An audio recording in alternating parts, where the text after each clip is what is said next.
Christmas జరుగుతుంది. క్రిస్మస్లో చిన్నపిల్లలు నృత్యాలు చేస్తున్నారు, అభినయాలు ప్రదర్శిస్తున్నారు. బాగా చిన్నపిల్లలు ఎల్కేజీ పిల్లలతో సండే స్కూల్ టీచర్ ఒక నృత్య రూపకాన్ని ప్రిపేర్ చేస్తుంది. ఆ నృత్య రూపకం ఏంటంటే క్రిస్మస్ లవ్ అనే నృత్య రూపకం. ఒక్కొక్కరు క్రిస్మస్ లవ్ అనే అర్థం వచ్చేటట్లుగా ఇంగ్లీష్ లెటర్స్ చిన్నపిల్లలు మెడలో పెట్టారు. ఒక పాట వెళుతూ ఉంటుండగా, పాట పాడుతూ ఉంటుండగా మొదట మెడలో సి అనే లెటర్ పట్టుకున్నటువంటి ఒక చిన్న పాప వచ్చింది. పాట పాడుతూ ఉంటుండగా సి అనే లెటర్ పట్టుకుని ఆమె ఇలా ఊగుతూ డ్యాన్స్ వేస్తూ ఉంది. అలాగా తర్వాత HIRST ఇలాగా క్రిస్మస్ లవ్ అని వరుసగా రావాలి. CHRIST వరకు పాట అవుతూ ఉంటుండగా వరుసగా అందరూ వారి మెడలో రాసిన ఆల్ఫాబెట్స్ ఆ లెటర్స్ పట్టుకుని డ్యాన్స్ వేస్తున్నారు. చిన్న చిన్న పిల్లలు, ఎల్కేజీ పిల్లలు. ఆ తర్వాత M అనే లెటర్ పట్టుకుని రావాలి. MAS మాస్, క్రిస్మస్ అనే దానికి M అనే లెటర్ పట్టుకుని రావాలి. ఒక చిన్న పాప ఆమె మెడలో M అనే లెటర్ పట్టుకుని రావాల్సింది పొరపాటున ఆ లెటర్ తిరిగేసి పట్టుకుంది. M వల్ల W అయిపోయింది. ఆ పాపకి ఆ సంగతి తెలీదు. ఆ పాప ఆ W అనే లెటర్ పట్టుకుని వచ్చి ఊగుతూ ఉంది.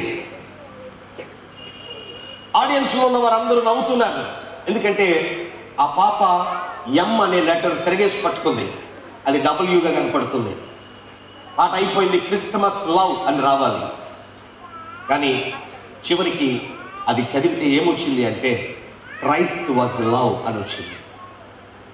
అప్పటి వరకు నవ్విన వారు పాట పూర్తి అయ్యేసరికి ఆగిపోయారు.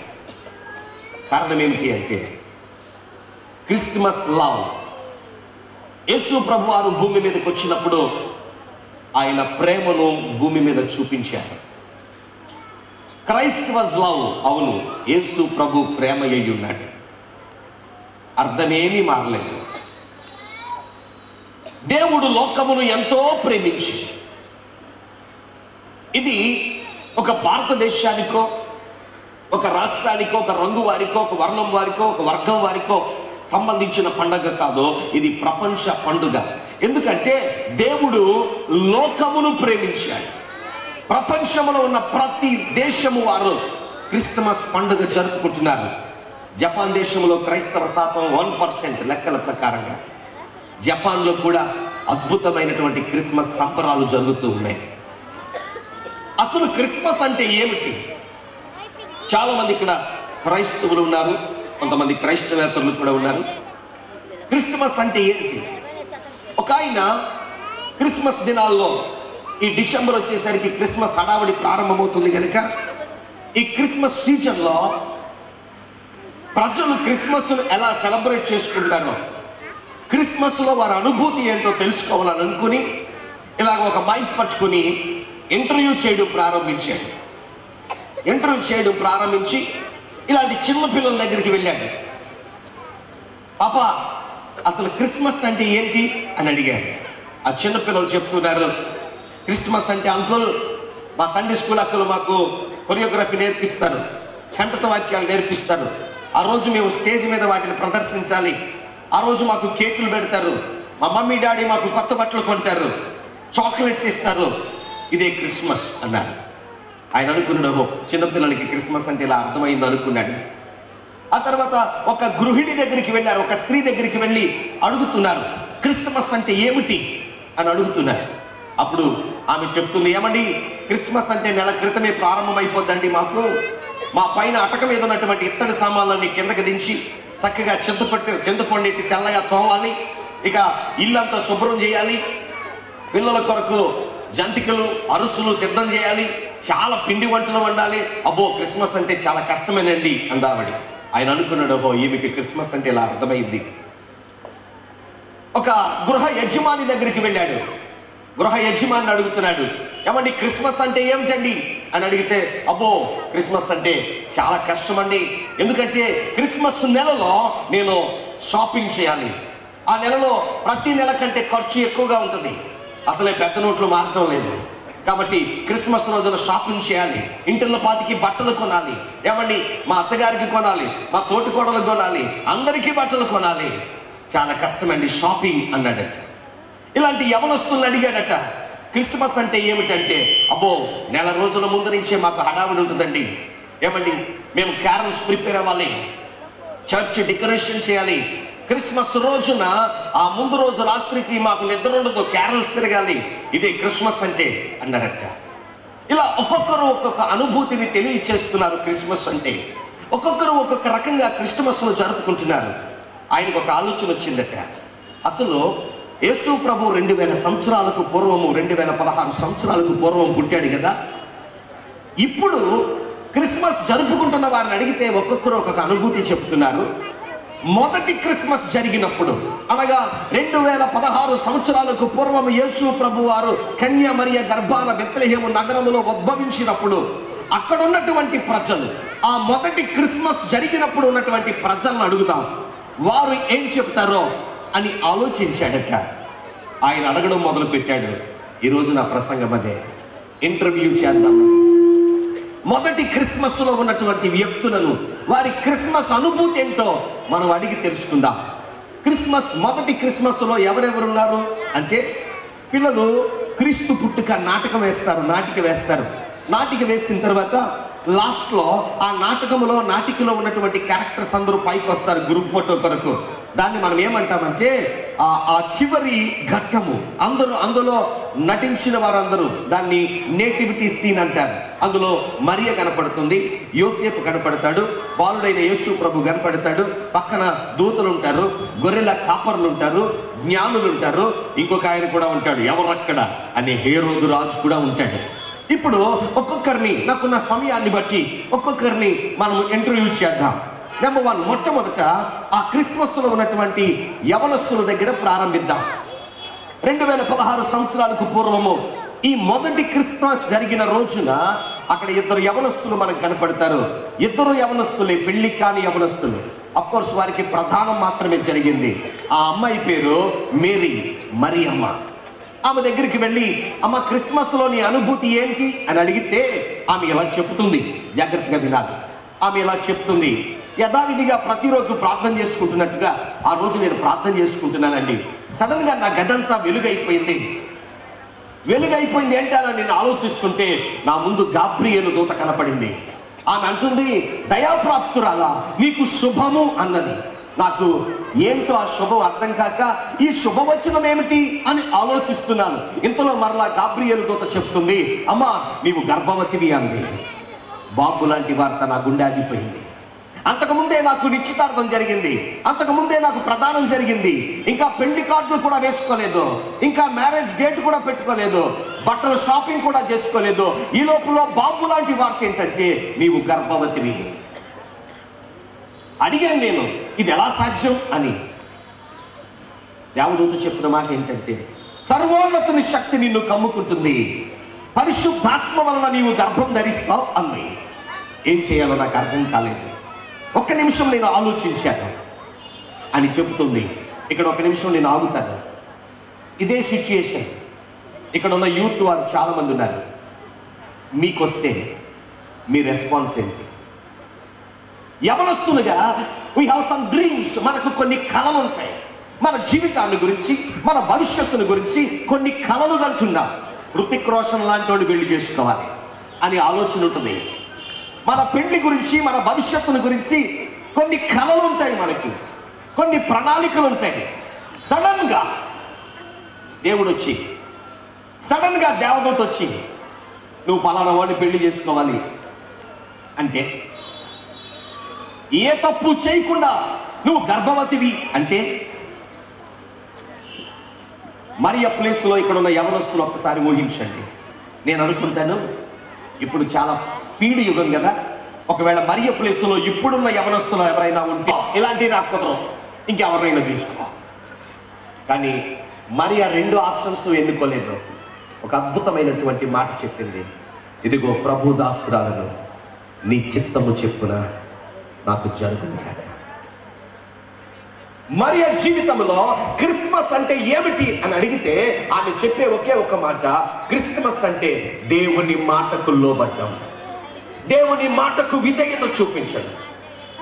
ఇక్కడ నా యవ్వన చెల్లెళ్ళు చాలా మంది ఉన్నారు. ఎంతమంది మీరు దేవుని వాక్యానికి లోబడుతున్నారు? ఈ రోజుల్లో ఆడపిల్లలు ఎలా తయారయ్యారంటే, ఒకరోజు ఒక ఫైన్ డే ఇంటికి వస్తారు, మమ్మీ నీకు విషయం చెప్పాలి, నేను ఒక అబ్బాయిని ప్రేమించాను, వాడిని పెళ్లి చేసుకుంటాను. అదేంటమ్మా, వాడు రక్షణ లేని వాడు, వాళ్ళ క్రైస్తవులు కాదు, వారికి మనకి కుదరదు, వాడు నాకు పెళ్లి చేస్తారా చచ్చిపోమంటారా? క్రైస్తవ యవన బిడ్డలు మీ జీవితంలో దేవుని చిత్తానికి, దేవుని ప్రణాళికకు ఎంతవరకు విలువిస్తూ ఉన్నారు? మొదటి క్రిస్మస్ లో ఉన్నటువంటి యవనస్తురాలైన మరియమ్మని అడిగితే మరియమ్మ అంటుంది, I have so many dreams about my future. నా భవిష్యత్తును గురించి నాకు చాలా ఆలోచనలు ఉన్నాయి, నేను ఇలాగనుకున్నాను అలాగనుకున్నాను, కానీ వాటన్నిటికంటే నా జీవితంలో దేవుని చిత్తము జరగడం నాకు ఇష్టం, దేవుని వాక్యానికి లోబడడం నాకు ఇష్టం, దేవుడు చెప్పినట్టుగా చేయడం నాకు ఇష్టం. ఈరోజు యవనస్తులైనటువంటి యవన బిడ్డలు దేవుని వాక్యానికి లోబడుతున్నారా? Sometimes it is difficult to obey the word of God. దేవుని వాక్యానికి లోబడడం కొన్నిసార్లు కష్టం, కొన్నిసార్లు ఇబ్బందికరంగా ఉంటుంది. అయినా సరే నష్టమైన కష్టమైన దేవుని వాక్యం ఏం చెబుతుందో వాక్య ప్రకారంగా నేను జీవిస్తాను, వాక్యానికి లోబడతాను అని ఎంతమంది యవనస్తులు తమ జీవితాన్ని దేవునికి సమర్పించగలరు? ఆన్ ది అదర్ సైడ్ మరి ఒక ప్రక్కన ఇంకొక యవనస్తుని మనం చూస్తాం, యోసేపు నీతిమంతుడు. తనకి ఒక మాట వినబడింది, బాబు నువ్వు ప్రదానం చేసుకున్నావు కదా, ఏమండి ఆ ప్రదానం చేసుకున్నావు, స్నేహితులు అంటున్నారు, నువ్వు ప్రదానం చేసుకున్నావు కదా, ఆ ప్రదానం చేసుకున్న అమ్మాయి గుణవతి, ఏమండి నువ్వు ప్రదానం చేసుకున్నటువంటి అమ్మాయి శీలవతి, నువ్వు ప్రదానం చేసుకున్న అమ్మాయి వీటన్నిటితో పాటు గర్భవతి. నిందిస్తున్నారు, వెటకారం చేస్తున్నారు. ఆయనకు తెలుసు మరియలో ఏ దోషం లేదని, నీతిమంతుడు కనుక రహస్యంగా వదిలేద్దాం అని అనుకున్నాడట. ఈ లోపల ప్రభుదూత వచ్చింది. ప్రభుదూత వచ్చి ఒక మాట చెప్తుంది, యోసేపు మరియను చేర్చుకోవడానికి నువ్వు భయపడద్దు. ఆ కింద వచ్చిన రాయబడింది, దూత చెప్పినట్లుగా దేవుని వాక్య ప్రకారంగా అతడు మరియను చేర్చుకున్నాడు. What a great obedience! ఒక యవనస్తుడు తన జీవితంలో దేవుని మాటకు లోబడ్డాడు. ఇక్కడ ఉన్న యవన తమ్ముళ్ళు నేను ప్రశ్నిస్తున్నాను, నీ జీవితంలో దేవుని వాక్యానికి నువ్వు ఇచ్చే విలువేంటి? కుదరదు బ్రదర్, అలా జరగడానికి వీల్లేదు, నా ప్లాన్స్ ప్రకారం జరగాలి, కానీ సడన్ గా దేవుడు వచ్చి ఏదో చేయమంటే ఎలా కుదురుతుంది? నేను ఒక మాట చెప్తాను, ఈరోజు యవనస్తులు దేవునికి ఏదైనా ఇవ్వడానికి ఇష్టపడుతున్నారు, కానీ తమ జీవితాన్ని ఇవ్వడానికి ఇష్టపడటం లేదు. మరియ తన జీవితాన్ని ప్రభువుకు అప్పగించింది, తన ప్రణాళికలన్నీ పక్కన పెట్టింది. ఇదిగో నీ ప్రణాళిక నా జీవితంలో జరగాలి. యోసేపు కూడా యవనస్తుడై ఉండి దేవునికి లోబడ్డాడు, దేవుని వాక్య ప్రకారంగా జీవించాడు. మొదటి క్రిస్మస్ లో ఉన్న ఇద్దరు యవనస్తుల్ని క్రిస్మస్ అంటే ఏమిటి అని అడిగితే వారు చెప్తారు, క్రిస్మస్ అంటే లోబడుట, విధేయత. నీ జీవితంలో క్రిస్మస్ రోజున దేవునికి లోబడకుండా, దేవుని వాక్య ప్రకారం చేయకుండా, ఎలాంటి కొరియోగ్రఫీలు చేసినా, ఎలాంటి స్కిట్లు వేసినా, ఎలాంటి పాటలు పాడినా, ఎన్ని మంచి వస్త్రాలు ధరించుకున్నా నీ జీవితంలో నిజమైన సంతోషాన్ని పొందలేదు. వైపీపీ యవనస్తులకు నేను ఇచ్చే ఒక హెచ్చరిక ఏంటంటే, క్రిస్మస్ రోజున మీ జీవితాలు ప్రభు చేతుల్లో పెట్టండి. భూమి ఉన్నంత వరకు మరియ యోసేపులు కొనియాడబడతారు. వారు తమ జీవితాలను ప్రభు చేతికి అప్పగించడం ద్వారా జరిగిన సంగతి ఏంటో తెలుసా? లోక రక్షకుడు వారి ద్వారా లోకానికి పరిచయం అయ్యాడు. నీ జీవితాన్ని ప్రభు చేతికి అప్పగిస్తే నీ ద్వారా అన్యులకు దేవుడు పరిచయం అవుతాడు. నీ ద్వారా సువార్త ప్రకటించబడడానికి ఆయన ఇష్టపడుతున్నాడు. నెంబర్ 2, రెండవ గుంపును గురించి నేను మీకు జ్ఞాపకం చేస్తాను. రెండవ గుంపు పశువుల కాపరులు లేక గొర్రెల కాపరులు ఉన్నారు. ఒకవేళ గొర్రెల కాపరుల దగ్గరికి వెళ్ళి, గొర్రెల కాపరులారా, ఆ మొదటి క్రిస్మస్ రోజున మీరు ఉన్నారు కదా, ఆ మొదటి క్రిస్మస్ రోజున మీరు ఉన్నారు కదా, what is your feeling, what is your experience, మీ అనుభవం ఏంటి అని వారిని అడిగితే, మొదటి క్రిస్మస్ రోజున గొర్రెల కాపర్లు ఇలా చెప్తారు. వారు అంటున్నారు, ఏమో క్రిస్మస్ అంటే మాకేమీ తెలియదు. ఆ రోజున జరిగిన సంగతి ఏంటంటే ఒక అద్భుతం జరిగింది. రాత్రి వేళ మేము పొలములో మందలు కాచుకుంటున్నాం, పొలములో గొర్రెలు కాచుకుంటూ ఉన్నాం. జాగ్రత్తగా వినండి.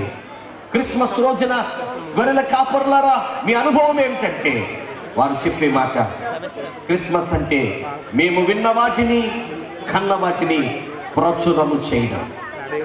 విన్న వాటిని కన్న వాటిని ప్రచురము చేయడం. ఏం విన్నారు, ఏమి కన్నారు? ఈరోజు మనం ఏమి విన్నామో, మనం ఏమి కన్నామో, ఆ రోజు వాళ్ళు కూడా అదే విన్నారు, అదే చూశారు. ఏమి విన్నారు? రాత్రి వేళ మందలు కాస్తున్నారు. జాగ్రత్తగా వినండి. ఇక్కడ ఒక సత్యాన్ని మీ ముందు ఉంచాలని ఆశపడుతున్నాను. యెరూషలేము ప్రాంతంలో, ఆ యూదయ ప్రాంతంలో గొర్రెల కాపర్లో పగటి వేళ మాత్రమే మందలు కాస్తూ ఉంటారు. రాత్రి వేళ మందలు ఏ గొర్రెల కాపర్లు కాయరు. రాత్రి వేళ ఏం చేస్తారంటే, పగలంతా గొర్రెలను మేపి రాత్రి వేళ గొర్రెల దొడ్డికి, అనగా గొర్రెలు ఉండే ఆ యొక్క ఫెన్సింగ్ ఉంటుంది, చుట్టూ ఒకటే డోర్ ఉంటుంది. అదే ఎంట్రన్స్, అదే ఎగ్జిట్, 2 డోర్లు ఉండవు. లోపలికి వెళ్ళడం అందులోంచే, బయటికి రావడము అందులోంచే. రాత్రులు గొర్రెల కాపర్ ఏం చేస్తాడంటే, గొర్రెలన్నిటినీ దొడ్లో పెట్టి ఆ దొడ్డికి ఉన్నటువంటి గేటు దగ్గర, ఆ ద్వారం దగ్గర మంచం వేసుకుని పండుకుంటాడు. ఎందుకలా అంటే, లోపల ఉన్నటువంటి గొర్రెలు ఒకవేళ బయటికి వెళ్ళిపోవాలనుకోండి, ఎలా వెళ్ళాలి అంటే, అడ్డంగా పడుకున్నటువంటి కాపర్ని తొక్కేసి వెళ్ళిపోవాలి, కాపర్ని దాటి వెళ్ళిపోవాలి.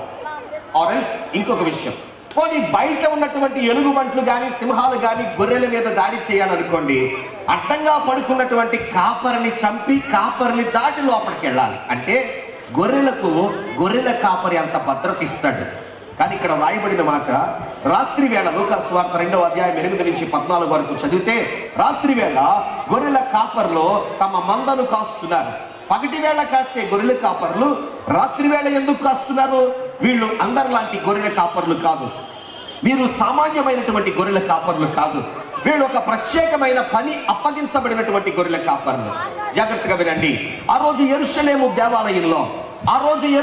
దేవాలయంలో బలులు అర్పిస్తూ ఉండేవారు. ఒక్కొక్క రోజు కొన్ని వందల బలులు అర్పించేవారు. పండగ సమయాలు వస్తే వేల కొలది జంతువులు తీసుకొచ్చి బలి అర్పించేవారు. పాత నిబంధన ప్రకారంగా బలిని అర్పించడానికి తీసుకొచ్చిన పశువును యాజకుడు మొదట చెక్ చేయాలి.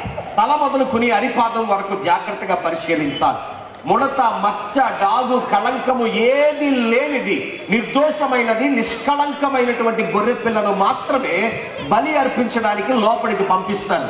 కాబట్టి బలి అర్పించడానికి ఎవరైనా తీసుకొచ్చినటువంటి గొర్రెలను యాజకులు పరిశీలించేవారు. అయితే వారికి ఒత్తిడి ఎక్కువైపోయింది. రోజుకు కొన్ని వందల గొర్రెలను వారు పరిశీలించాలి. అది కష్టంగా మారిపోయింది.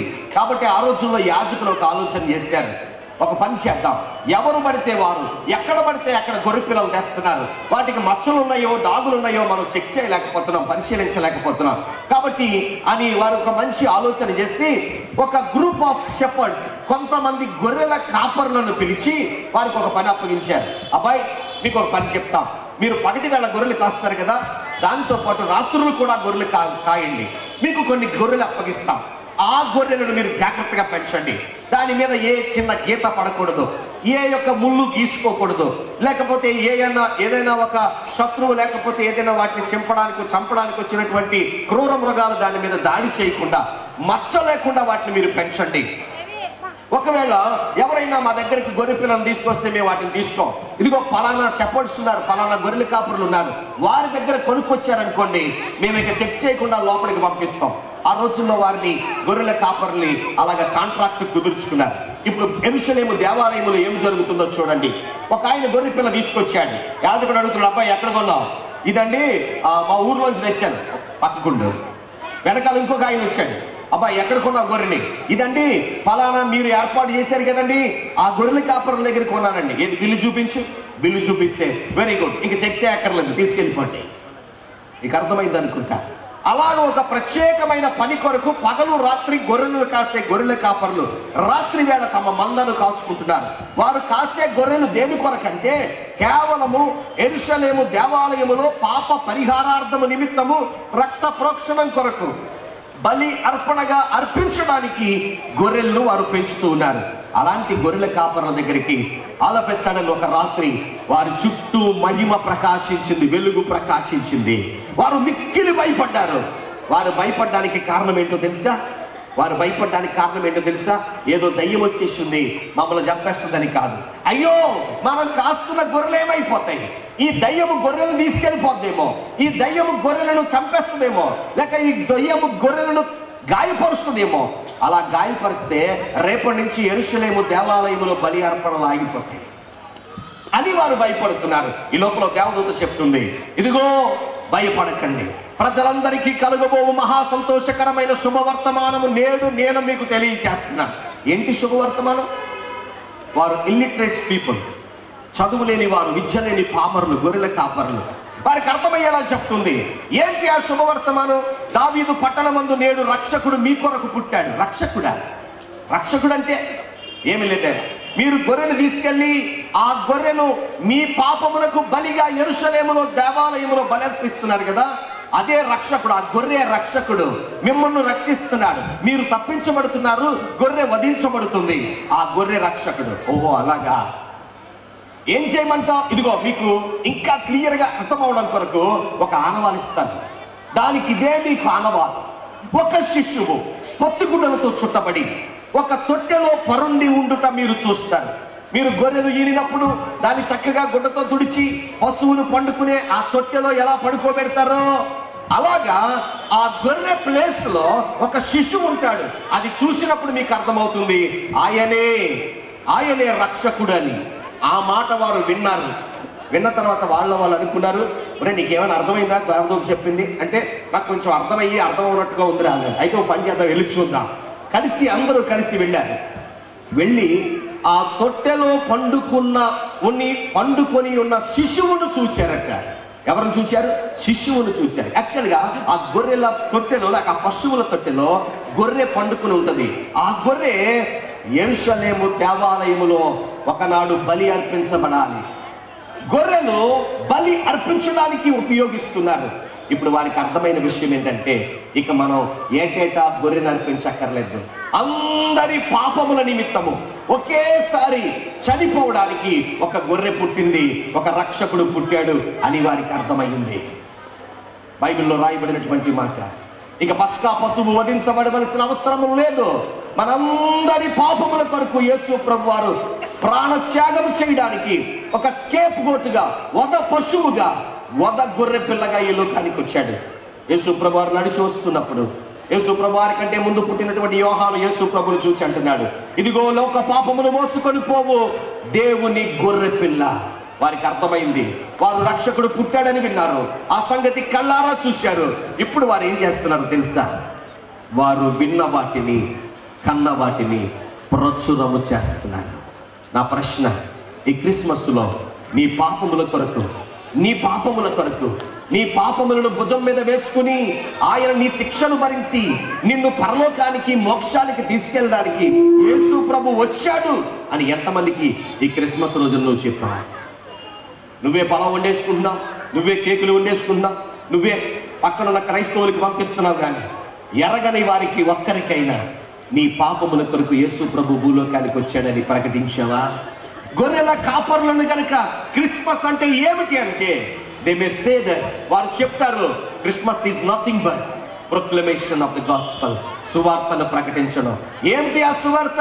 మేము విన్న వాటిని, కన్న వాటిని. ప్రతి ఆదివారం మందిరంలో ఏ వాక్యం వింటున్నావో, నీ సంఘములో ఏ అద్భుతాలు జరుగుతుండో నువ్వు చూసావో, వాటిని గూర్చి ఈ క్రిస్మస్ రోజులను ప్రకటించాలి. అది నిజమైన క్రిస్మస్.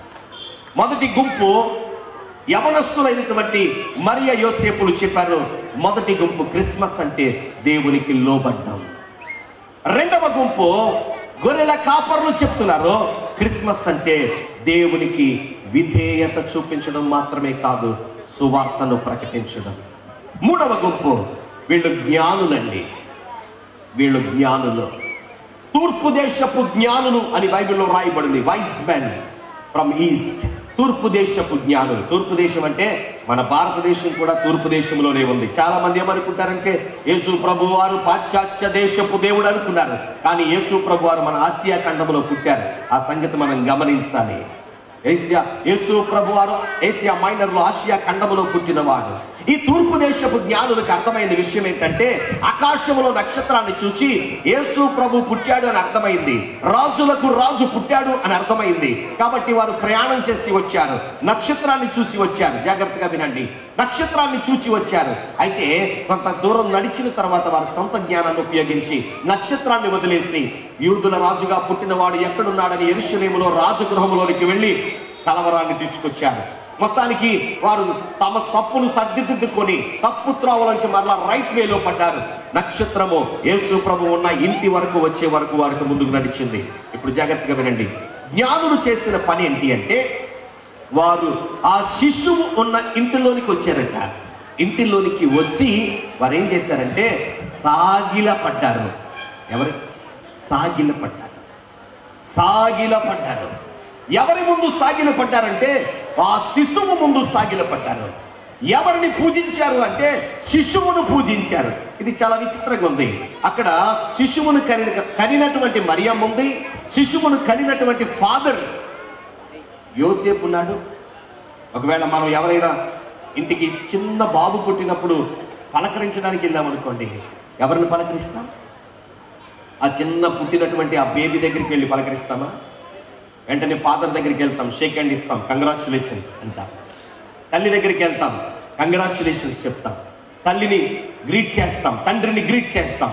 కానీ జ్ఞానులైనటువంటి వారు చేస్తున్న పని ఏంటంటే వారు మరియమ్మకు వందనాలు చెప్పలేదు, యోసేపుకు వందనాలు చెప్పలేదు, ఇంకా అక్కడ ఎవరున్నారో మనకు తెలియదు, వారు ఎవరికి వందనాలు చెప్పలేదు. కానీ ఆ తొట్టెలో పరుండి ఉండినటువంటి ఆ ఇంటిలో ఉన్నటువంటి చిన్న బాలుడైనటువంటి శిశువు ముందు సాగిలపడ్డారు.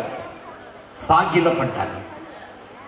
సాగిలపడ్డం అంటే సాష్టాంగ నమస్కారం చేయడం. సాష్టాంగ నమస్కారం అంటే అర్థం ఏమిటో తెలుసా? అష్ట అంటే 8. 8 అవయవాలు నేలకు తాకేలాగా బోర్లా పడి ఆయనను ఆరాధించడం. మన సంఘాలలో మనము సాష్టాంగ నమస్కారం చేయాలి. ఏమండి, ఈరోజు సంఘాలలో కూర్చోవడానికే ప్లేస్ లేదు, సాష్టాంగ నమస్కారం ఎక్కడ చేస్తాం?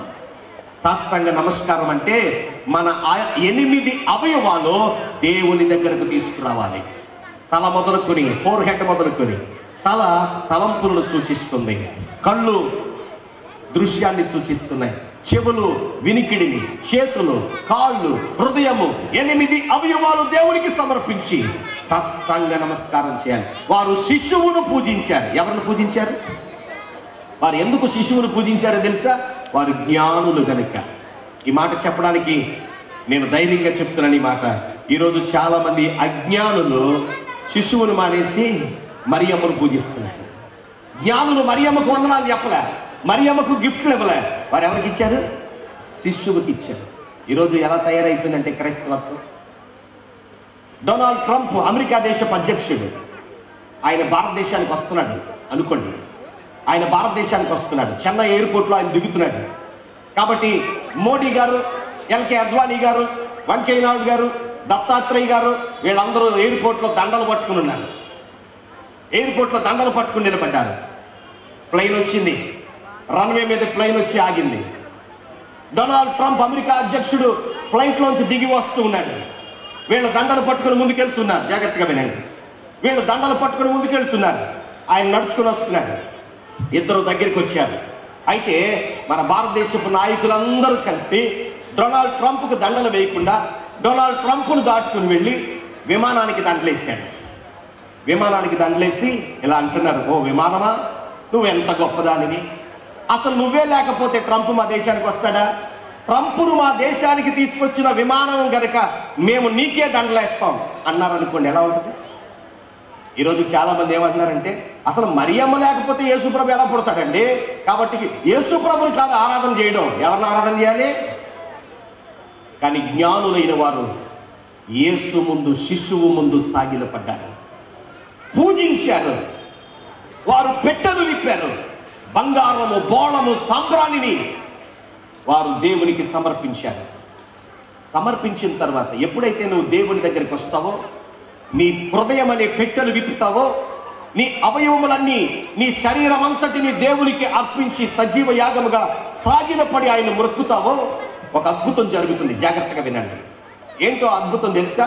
అక్కడ రాస్తాడు, వారు శిశువును చూచి వారు పూజించి వారి పెట్టెలు విప్పి దేవునికి కానుకలు సమర్పించేది. ఆ నెక్స్ట్ వర్స్లో ఎలా ఉంటుంది? అలా జరిగిన తర్వాత దేవుడు వారికి బోధించాడట. ఏమని బోధించాడో తెలుసా? ఇదిగో, మీరు వచ్చేటప్పుడు తప్పుదారిలో వచ్చారు, తప్పటడుగులు వేశారు, తడబడ్డారు, చాలా కష్టపడ్డారు. నా దగ్గరికి రావడానికి 2 సంవత్సరాలు పైన పట్టింది. మీ సొంత జ్ఞానముతో వచ్చారు, మీ సొంత మార్గంలో వచ్చారు, అనేక తప్పుటడుగులు వేశారు, మీరు ఇబ్బంది పడ్డారు, అనేక మందిని కలవరపరిచారు. కానీ ఇప్పుడు నేను బోధిస్తున్నాను, నన్ను ఆరాధించారు గనుక, నన్ను స్తుతించారు గనుక, నా ముందు సాగిన పడ్డారు గనుక నా మాట వినండి. ఏంటో తెలుసా? మీరు వచ్చిన దారిలో వెళ్ళకండి, మీరు మరి యొక్క మార్గంలో వెళ్ళండి. ఎవరైతే యేసు ప్రభుని ఆరాధిస్తారో, ఎవరైతే యేసు ప్రభు దగ్గరికి వస్తారో, ఎవరైతే యేసయ్య ముందు సాగిన పడి తమ హృదయాన్ని దేవుని ముందు ఉంచి నిజముగా ఆరాధన చేస్తారో, వారికి దేవుడు వారు నడవవలసిన మార్గాన్ని చెప్తాడు. యేసు దగ్గరకు రాకమునుపు, మందిరానికి రాకమునుపు, వాక్యము వినకమునుపు నువ్వు తప్పుటడుగులో నడిచావేమో, తప్పటడుగులు వేసావేమో, నీ మార్గము అతలాకుతలంగా ఉందేమో, నీ జీవన విధానం సరిలేదేమో. కానీ యేసును పూజించిన తర్వాత, యేసును ఆరాధించిన తర్వాత, యేసును స్తుతించిన తర్వాత, నీ జీవితాన్ని యేసుకు సమర్పించిన తర్వాత తిరిగి వెళ్ళేటప్పుడు మరలా వచ్చిన దారిలో నువ్వు వెళ్ళకూడదు. క్రిస్మస్ ముందు ఎలా జీవించామో, క్రిస్మస్ లో క్రీస్తును ఆరాధించిన తర్వాత కూడా నీ జీవితం అలాగే ఉంటే ఈ క్రిస్మస్ వల్ల నీకే ఉపయోగం ఉండదు. క్రీస్తును పూజించిన తర్వాత they went in a new way, ఒక కొత్త మార్గంలో వెళ్ళారు. మీరు జాగ్రత్తగా గమనిస్తే వారు వచ్చిన పాత మార్గంలో చాలా సమస్యలు ఉన్నాయి, వారు వచ్చిన పాత మార్గంలో చాలా కష్టాలు ఉన్నాయి, వారు వచ్చిన పాత మార్గంలో రక్తపాతం ఉంది, వారు వచ్చిన పాత మార్గంలో అనేకమైన ఒడిదుడుకులు ఉన్నాయి. కానీ తిరిగి వెళ్ళేటప్పుడు వారు ఒక నూతనమైన కొత్త మార్గంలో వెళ్ళారు. ఈ క్రిస్మస్ రోజున నీ జీవితాన్ని ప్రభువుకు సమర్పిస్తే, నిజముగా ప్రభువుని ఆరాధించి సాగిలపడి ఆయనకు మొక్కి మీ హృదయం అనే పెట్టెను విప్పి మీ జీవితాన్ని ప్రభు పాదాల దగ్గర పెడితే, బైబిల్ చెప్తున్నటువంటి మాట, యెహోవా యందు భయభక్తులు గలవాడు కోరుకొనవలసిన మార్గమును ఆయన వారికి బోధిస్తాడు. ఇంతవరకు నీ మార్గంలో ఎన్ని కష్టాలు ఉన్నాయో నాకు తెలియదు, ఇంతవరకు నీ జీవితంలో ఎలాంటి విపత్కరమైన పరిస్థితులు ఎదుర్కొన్నావో నాకు తెలియదు. After the worship of God, Christ mass, అసలు క్రిస్టమస్ అనే పదానికి చాలా మందికి అర్థం తెలియదు. కొంతమంది ఏమంటారు తెలుసా? క్రిస్టమస్ అంటే క్రీస్తు పుట్టిక అంటారు. కొన్ని క్యాలెండర్స్ లో గాంధీ జయంతి, నెహ్రూ జయంతి లాగా క్రిస్మస్ రోజున క్రీస్తు జయంతి అని రాశారు. కాదు కాదు కాదు, క్రిస్మస్ అంటే క్రీస్తు జయంతి కాదు. క్రైస్ట్ అనే గ్రీకు పదానికి మాస్ అనే లాటిన్ పదాన్ని కలిపితే క్రైస్ట్ మాస్. మాస్ అంటే ఆరాధన, క్రీస్తును ఆరాధించడమే క్రిస్మస్. ఈ క్రిస్మస్ రోజున నువ్వు క్రీస్తును ఆరాధించి వెళ్ళేటప్పుడు నీ జీవితంలో ఒక క్రొత్త మార్గంలో వెళ్ళగలిగితే ఈ క్రిస్మస్ నిజమైన సంతోషాన్ని, ఆనందాన్ని నీ జీవితంలో తీసుకొస్తుంది. మొదటి గుంపు యవనస్తులు, వారిని అడిగితే క్రిస్మస్ అంటే విధేయత అని చెప్పారు.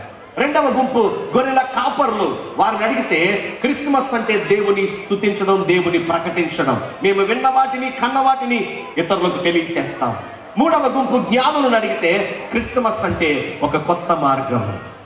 నువ్వు నిజముగా జ్ఞానివైతే, దేవుని వాక్యం చెప్తుంది, దినములు చెడ్డవి గనుక సమయమును పోనీయక అజ్ఞానుల వలే కాక జ్ఞానులుగా నడుచుకోండి.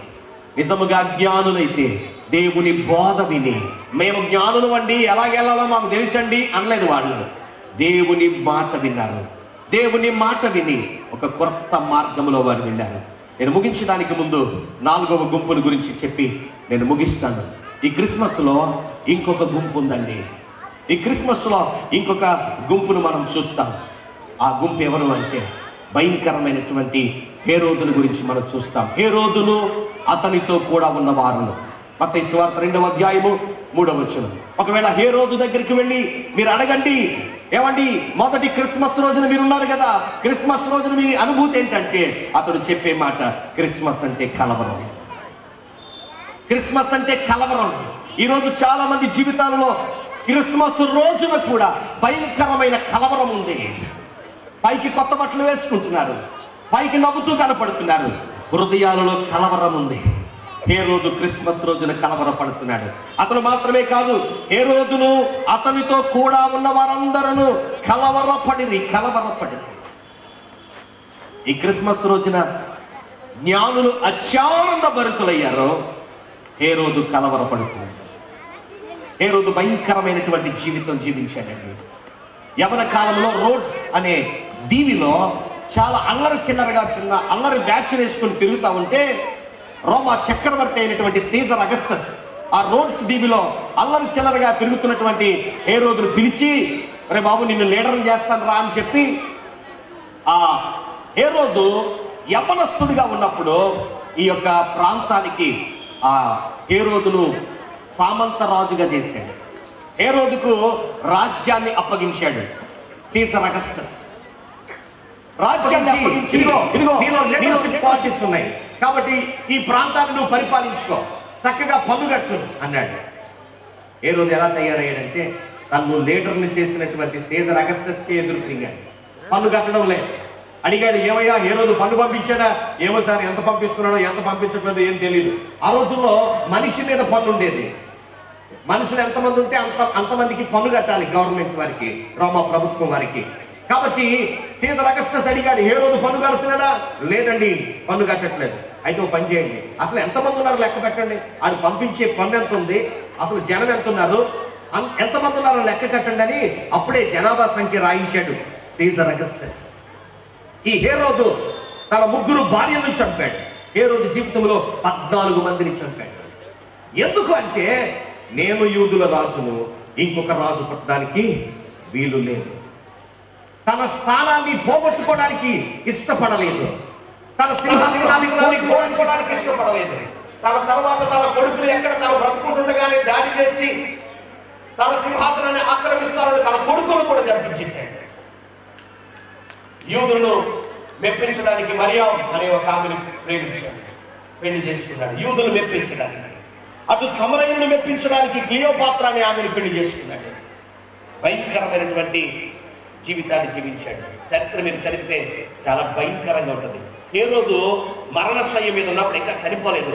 చనిపోవడానికి ముందే శరీరంలో నుంచి వినాలి, బ్రతికున్నటువంటి హేరోదు శరీరంలో నుంచి బయటికి పురుగులు వచ్చేయట. ఇంకా చనిపోలేదు. హేరోదు చనిపోవడానికి ముందు తన చెల్లెల్ని పిలిచాడు. పిలిచి ఒక మీటింగ్ ఉందని రమ్మని చెప్పి 43 మినిస్టర్స్ని, ఆ మిగతా మంత్రులందరినీ పిలిచాడు. పిలిచి తన చెల్లికి అప్పగించి, వీళ్ళందరినీ చెరసాల్లో వేయండి అన్నాడు. ఎందుకంటే నేను చచ్చిపోతే వీళ్ళందరూ ఆనందపడతారు. నేను ఏ క్షణాలైతే కన్ను మూస్తానో ఈ 42 మందిని ఆ రోజే చంపేయండి అని చెప్పి చెరసాల్లో వేశాడు. అఫ్కోర్స్ అది జరగలేదు. ఏ రోజు కన్ను మూసిన తర్వాత తన చెల్లి ఆ చెరసాల తలుపులు తీసి 42 మందిని విడుదల చేసింది. నేను ఎందుకు ఈ మాట చెప్తున్నానంటే, అతడు చాలా భయంకరమైన క్రూరుడు. ఇంతకీ అతని బాధ అంతా ఏంటంటే, అతడే తన జీవితానికి అధికారి.